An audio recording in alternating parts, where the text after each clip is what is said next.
I want to start by reading you an extract from a book that was written and published in the UK in 1977.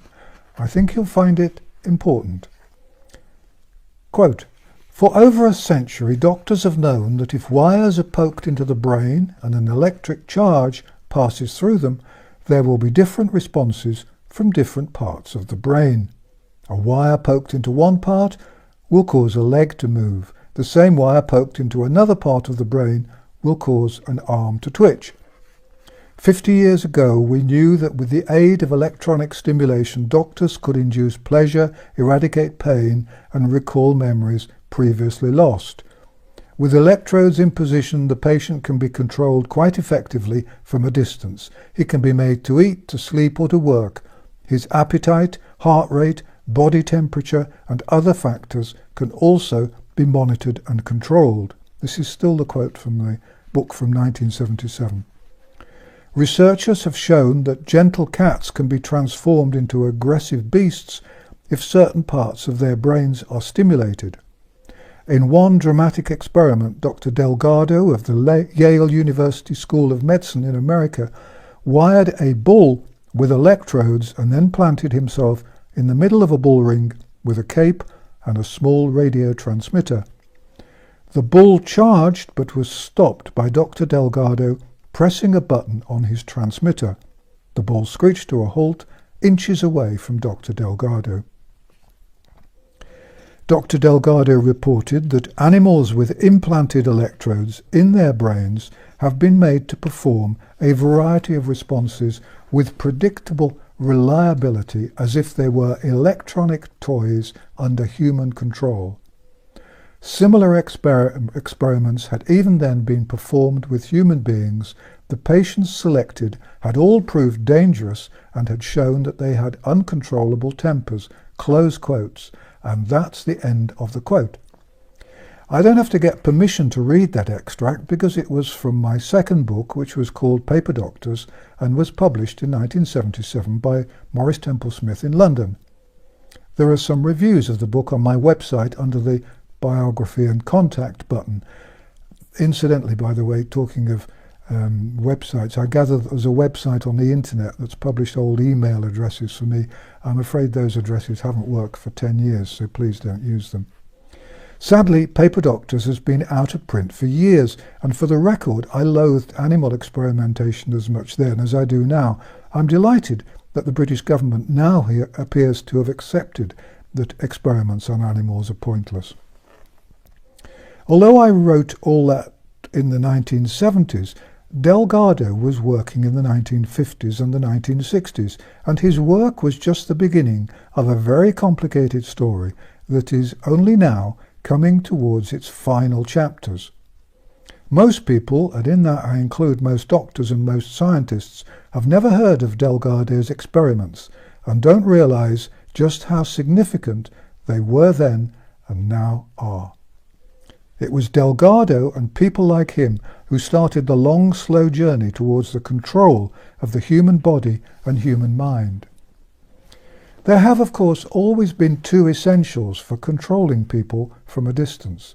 First, you need a way to implant some sort of receiver in the human body. Over the years, the receivers available have got smaller and smaller. Today, people still think of microchips as being little things you can pick up and hold between your fingers, the sort of thing you might find in a mobile phone, for example. But some microchips are now way, way smaller than that. You can get a pile of the things on a fingernail.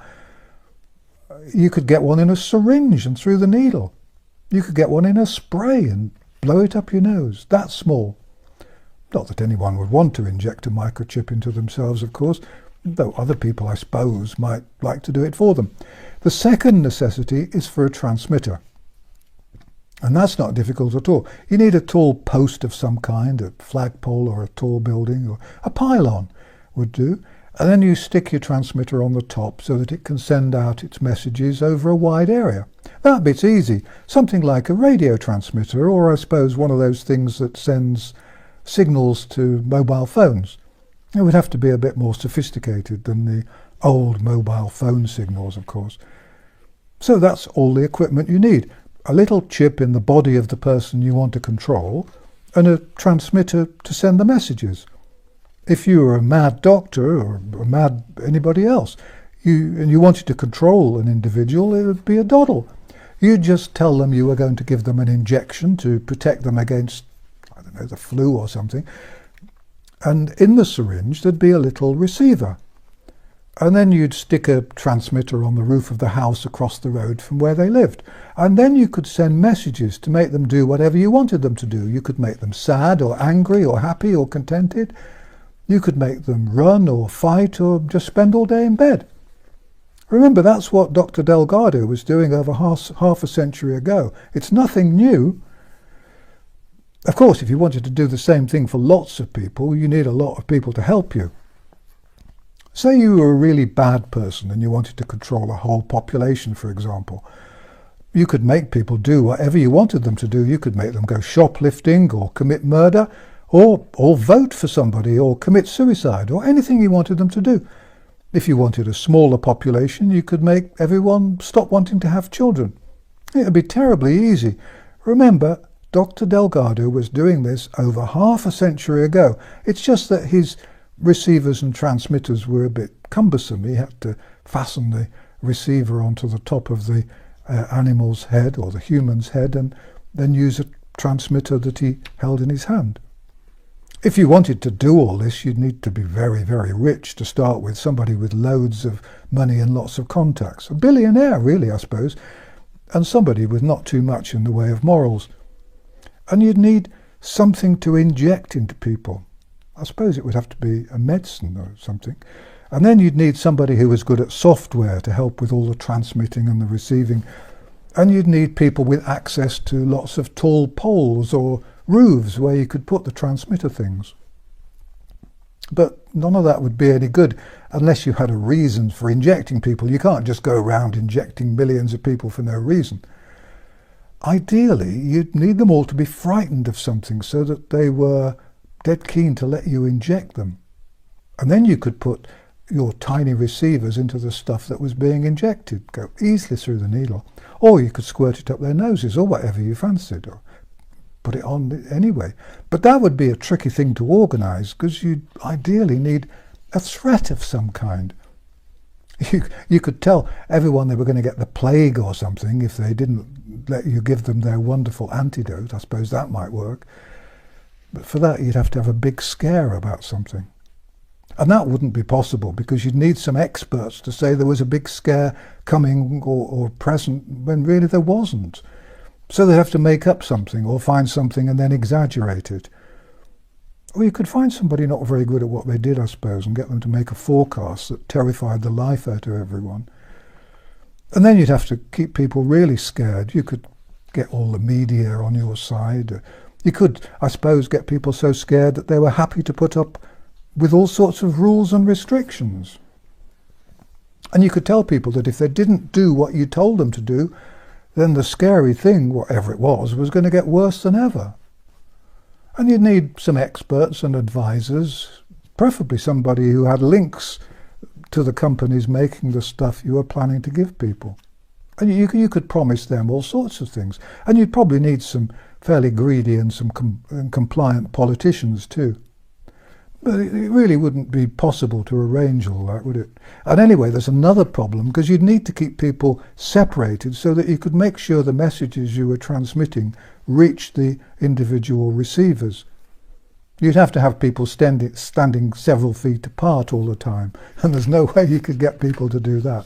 So it couldn't possibly work, could it? Even if that's what somebody wanted to do. Thank you for watching An Old Man in a Chair, and thank you for all your support and encouragement. Please copy and share the videos on Twitter and Facebook, from which I was never allowed to join, and put them on BitChute or any other platforms. Let's spread the truth. If you'd like to put on a translation, that would be absolutely great. If my videos disappear, then please go to my website to find out where you can see them. The transcripts of all my videos, including the growing number of banned ones, are always on my website, www.vernoncoleman.com. If you do have a bit of a brainstorm and visit mainstream media, Put on messages asking others to watch these videos to find the truth. If all the people watching this video help 1 or 2 people a week to see the light, then the whole nonsense will be over before you can say nonsense. This channel has not been monetized. I haven't authorized any ads, and there's no sponsorship. If you'd like to see more videos from me, please subscribe to my channel, because they're not always easy to find. Although it may feel like it at times, please remember, you're not on your own.